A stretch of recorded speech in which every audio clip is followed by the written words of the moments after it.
देख रहे हैं भारत न्यूज, हर खबर आप तक।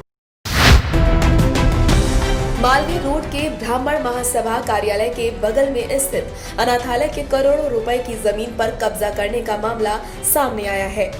कहा गया है कि तहसील के अभिलेखों में दर्ज अध्यानंद अनाथालय के नाम के 13 बिस्वा एक धुर जमीन सालों से दुरुपयोग हो रही है।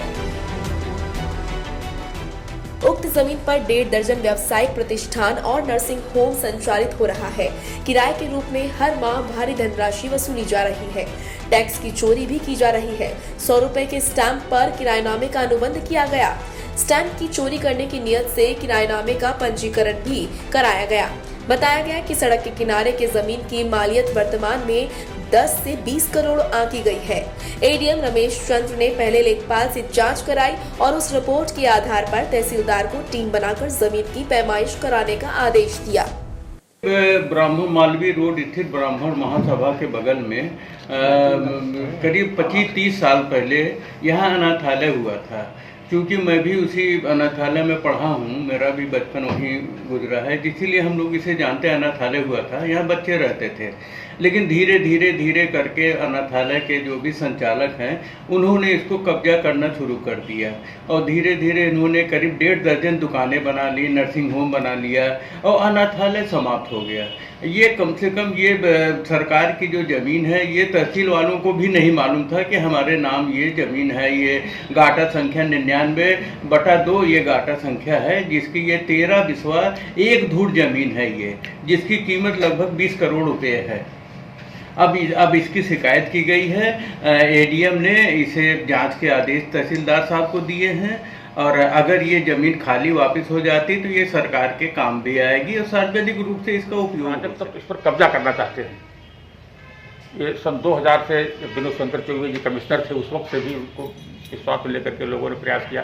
गवर्नमेंट तक लोगों ने लिखा, तमाम जांच पड़ताल हुई, लेकिन कहीं किसी प्रकार को नहीं मिला, कहीं अनियमितता नहीं मिली। हाई कोर्ट से लोगों के खिलाफ जो आर्डर हुआ ये लोग कुछ नहीं इस पर कर सकते थे, उसकी काफ़ी मैंने दिखा दिया आप लोगों को। तो ये जो दुकानें चल रही हैं वो आपने चलने के लिए दिया है लोगों को? मैंने संस्था ने लोगों को दिया है किराए पर, और संस्था वे लोग उसका किराया देते हैं, उसका यूज संस्था में होता है। संस्था का उद्देश्य जो संस्था का उद्देश्य जैसे विद्यालय चलाना एक उद्देश्य है, और अनाथ बच्चों के लिए रहने वाला कोई हमारे यहाँ नहीं रह गया है। पहले था, रहते थे भाई, अब नहीं रहते। तो सोसाइटी का मतलब क्या रह गया? सोसाइटी के जो एम्स सोसाइटी के एम्स के हम 4-6 एम्स हमारे पास, वो भी एक एम्स पूरा करते हैं हम। सदर तहसील के अभिलेखों में मोहल्ला पेकौरा दत्तूराय में फसली वर्ष 1407, 1408 और 1409 में खाता नंबर 87 और गाटा संख्या 99/2 में अध्यानंद अनाथालय के नाम दर्ज है। लगभग 20 से 25 साल पहले यहाँ पर अनाथालय का बोर्ड लगा हुआ था। वर्तमान में सड़क किनारे अनाथालय की जमीन पर लगभग 1.5 दर्जन प्रतिष्ठान और नर्सिंग होम संचालित हो रहा है। किराएदारों का कहना है कि जो किराए की रसीद और अनुबंध की गई है उसकी वैधानिक मान्यता नहीं है, क्योंकि रसीद पर संस्था का पंजीकरण संख्या नहीं है।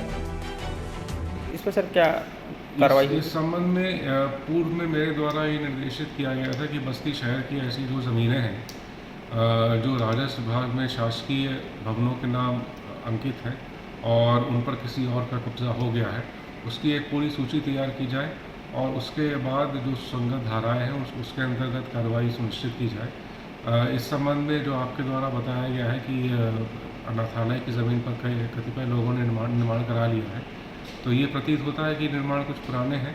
इस संबंध में जानकारी की जा रही है कि ये निर्माण कब हुए हैं, कैसे हुए हैं, और जो भी निर्माण हुए हैं उनको प्रॉपर नोटिस जारी की जाएगी, उनसे जवाब तलब किया जाएगा ताकि इस प्रकरण की पूरी गहन छानबीन। वहीं मंडल के कमिश्नर अनिल सागर ने इस मामले को लेकर कहा कि उनकी जानकारी में अनाथालय की जमीन पर कब्जा करने की शिकायत सामने आई है, जिसकी टीम बनाकर कार्यवाही करने का निर्देश जारी किया गया है।